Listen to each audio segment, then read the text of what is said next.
Good morning, all, and welcome to the Capital Markets Subcommittee of the 118th Congress. And I want to thank you all for joining us for today's hearings. We're going to be discussing a topic that matters to millions of Americans, expanding how they are able to invest their hard-earned money for a better future.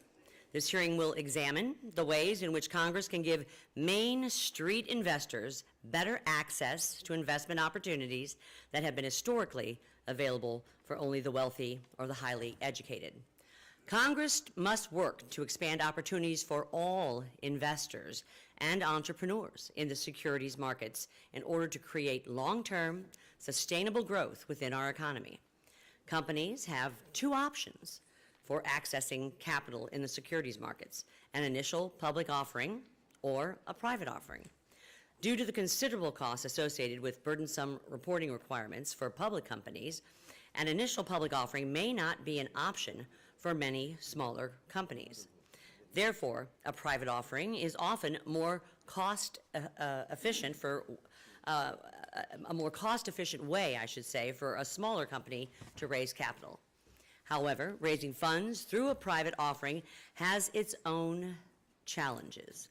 Because of the accredited investor definition, it uses wealth and other limited criteria to determine sophistication, which restricts the pool of potential investors, leaving many without access to funding. The gap between private and public offerings is substantial. From July 2021 to June 2022, the amount of capital raised with private offerings reached a staggering $4.5 trillion. But during the same period, only $126 billion were raised in IPOs. To put this into context, that's only 3% of what our private markets raised. This gap highlights the enormity of the investment opportunities within the private markets, primarily accessible to only wealthy accredited investors and rarely available to the retail investor. To increase investment opportunities for all Americans and help entrepreneurs raise more funds, we must broaden our pool of investors in our private markets. As SEC Commissioner Peirce noted, a person's economic status may demonstrate an ability to withstand losses, but it certainly does not demonstrate financial sophistication.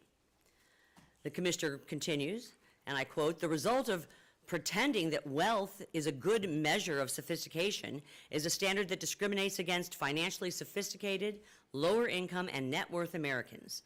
These Americans cannot use their experience, their local knowledge, education, and investment acumen to build a balanced investment portfolio, to maximize the nest eggs that they pass on to their children, or to invest in their own communities."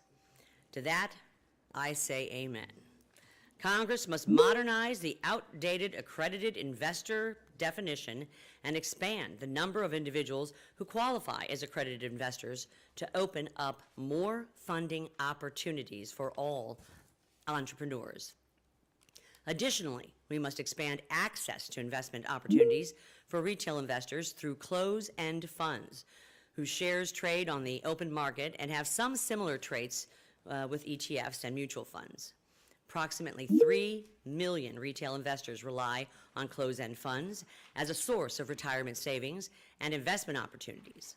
But the SEC currently limits their investment in private securities to just 15% of the fund's net assets.